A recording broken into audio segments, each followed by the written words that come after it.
In today's video, I'm going to be showing you exactly what I did for 90 days. Actually, it was less than 90 days to lose 30 pounds of fat and gain lean muscle at the same time.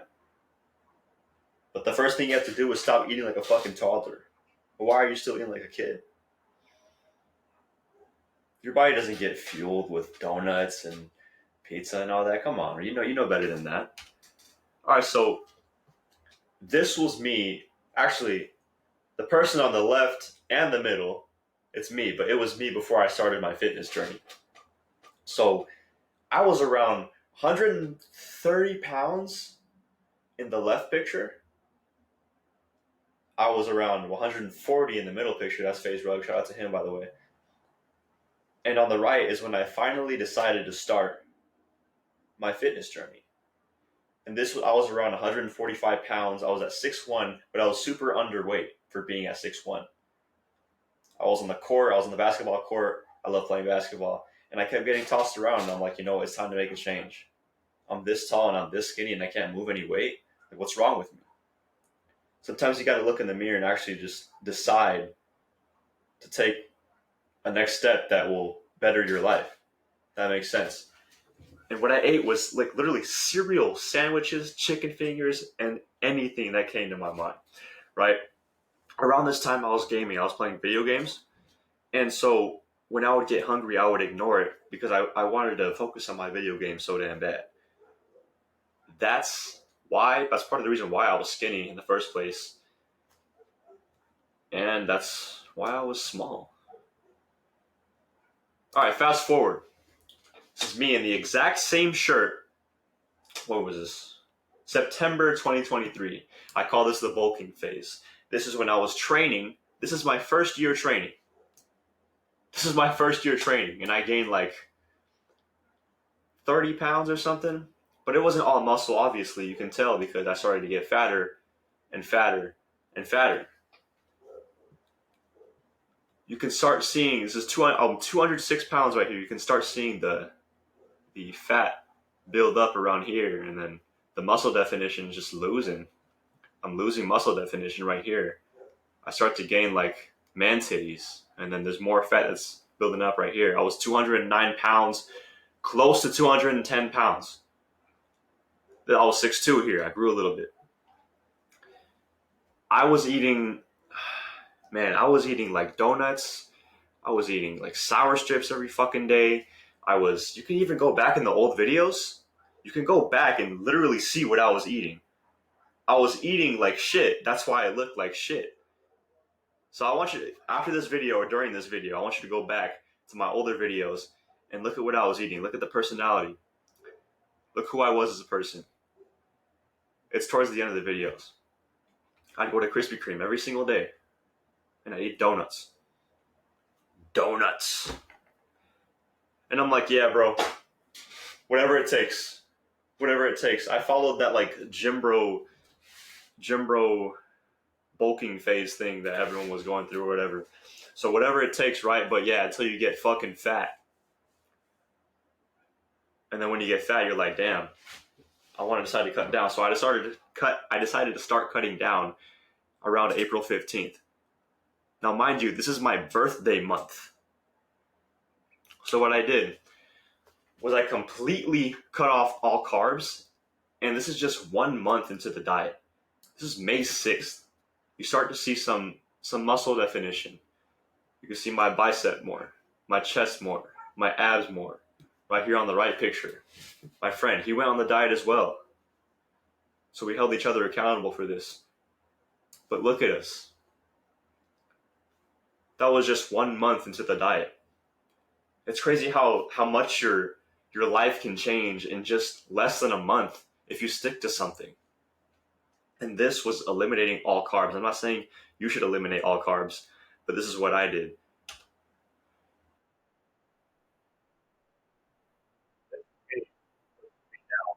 Okay. Oh. June 8th. And then this was okay, hold on. June 25th.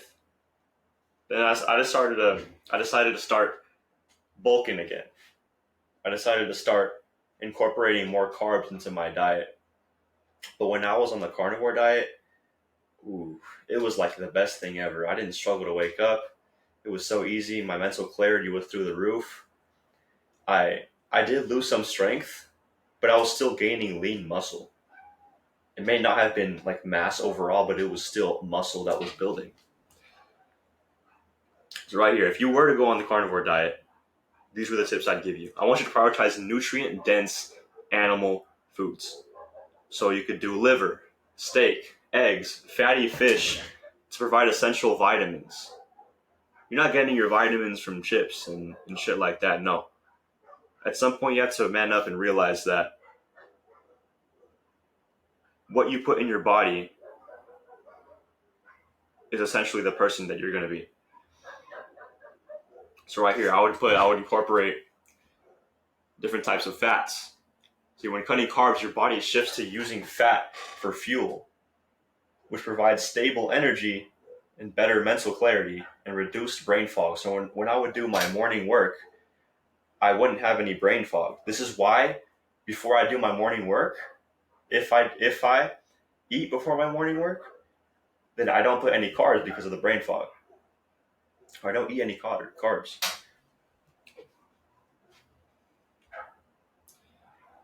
All right. Oh, this is an important one.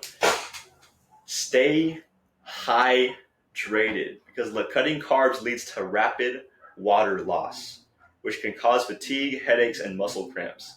Maintaining sodium, potassium, and magnesium levels prevents these issues. So one tip that I have for you is add pink Himalayan salt to your water, add it to your foods, because once I did start to diet, I felt that I was losing like so much muscle. Like, oh, I'm getting small, bro, I'm getting small. In reality, it wasn't muscle, it was fat, and all of the water weight in my body was leaving me. So if you feel like you're getting small, you're not getting small. Your muscles aren't going anywhere. As long as you're eating your protein intake for the day, then you should be fine, right? But what I want you to do if you do start the carnivore diet is give your body some time to adapt to the diet. Because you're no longer burning carbs. You're going to be burning fat. So what you have to do is eat more fat. Way more fat than what you did before. You can incorporate more almonds, oils, butter, avocado. All of this are super good fats.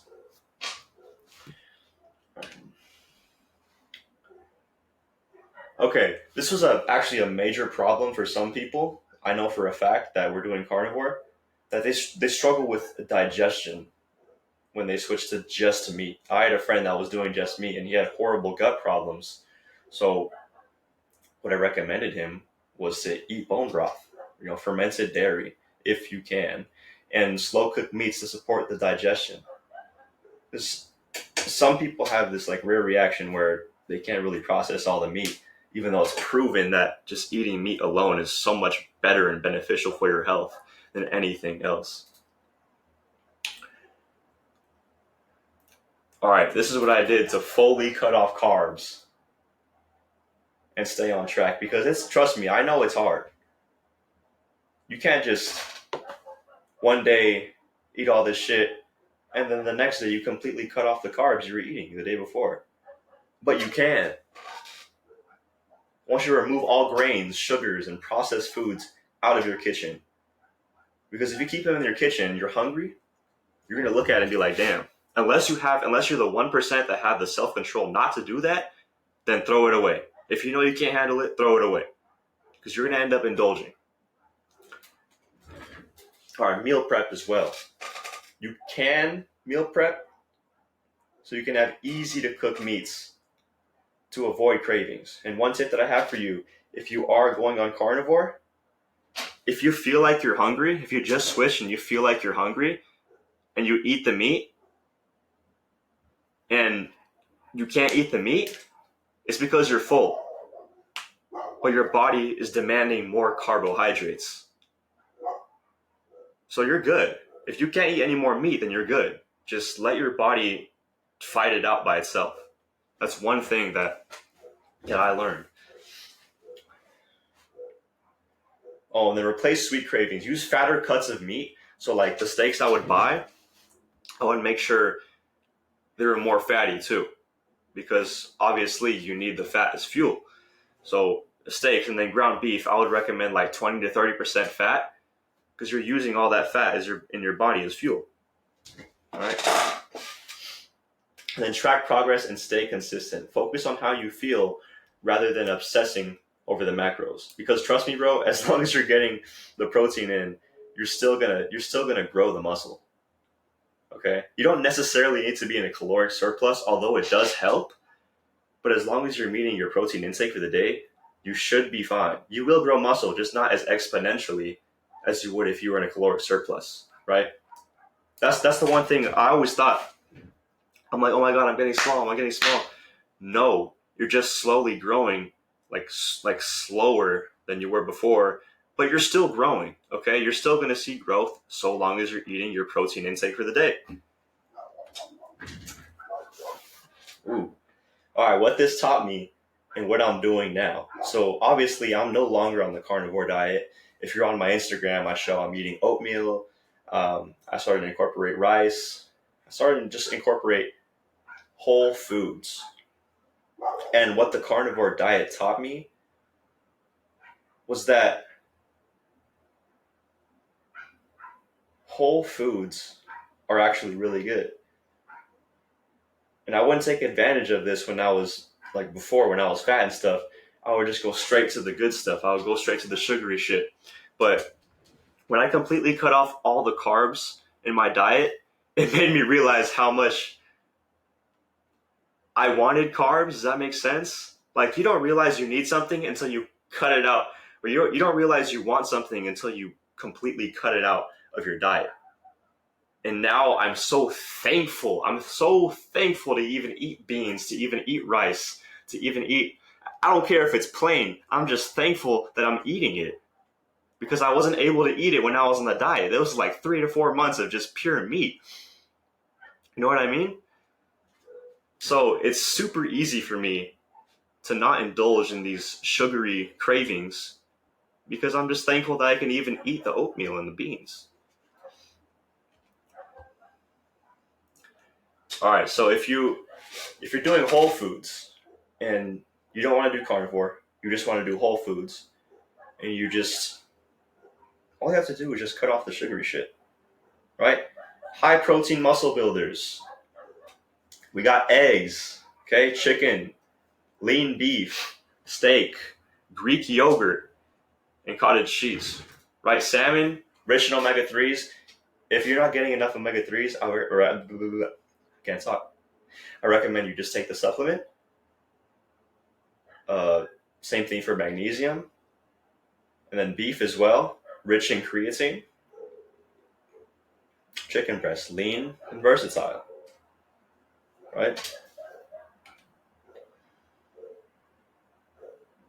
Ooh, smart carb sources. Okay, so this is what I've been eating recently. There's other smart carb sources, but this is what I've been eating. I don't really do white rice, I do jasmine rice. It's fast digesting, and it's perfect for post-workout too, and pre-workout.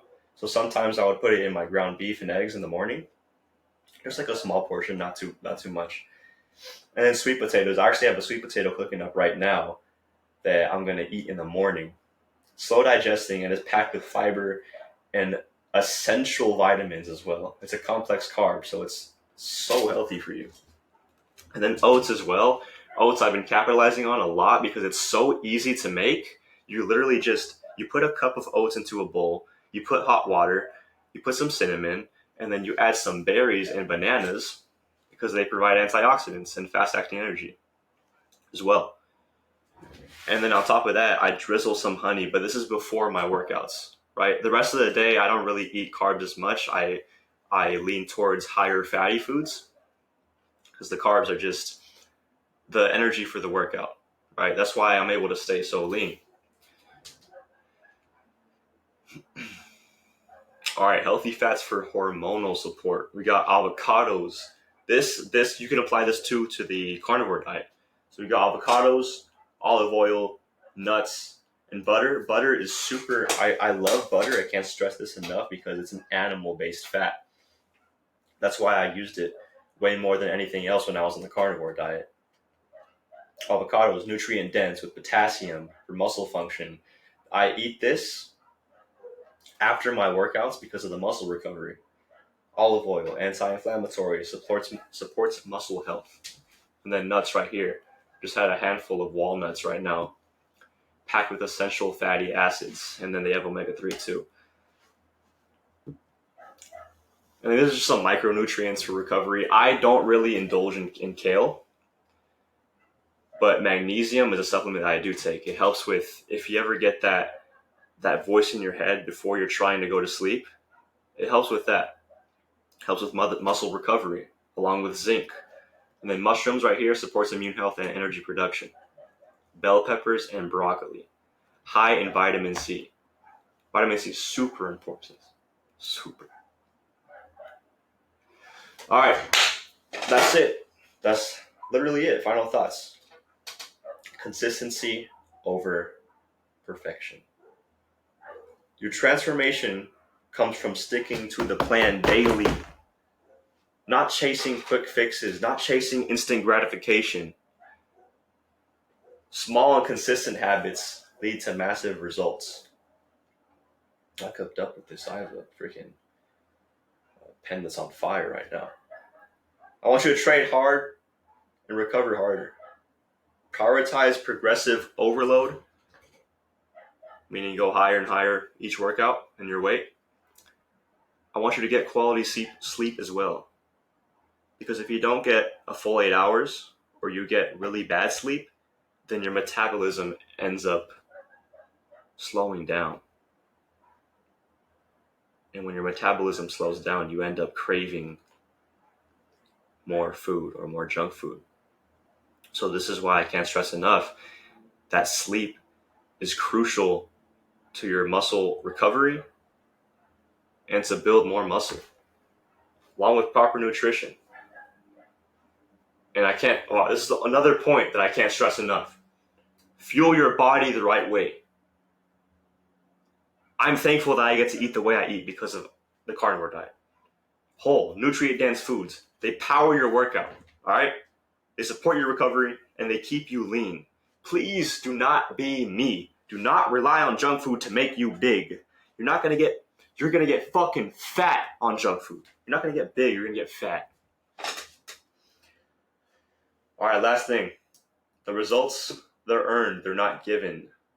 The only difference between where you are now and where you want to be is how disciplined you are over the next 90 days or over the next 30 days or 60. It really just depends, but if you are someone that is struggling to start, just take that first step and start. Who's the master of your own decisions? Who? Is it your mom? Is it your girlfriend? Is it your brother? Is it your friend? No. It's you.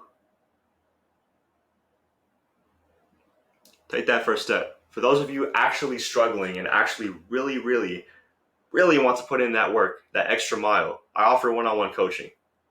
But it's not for everyone. All right. Hope you guys have a wonderful, wonderful day. I love you.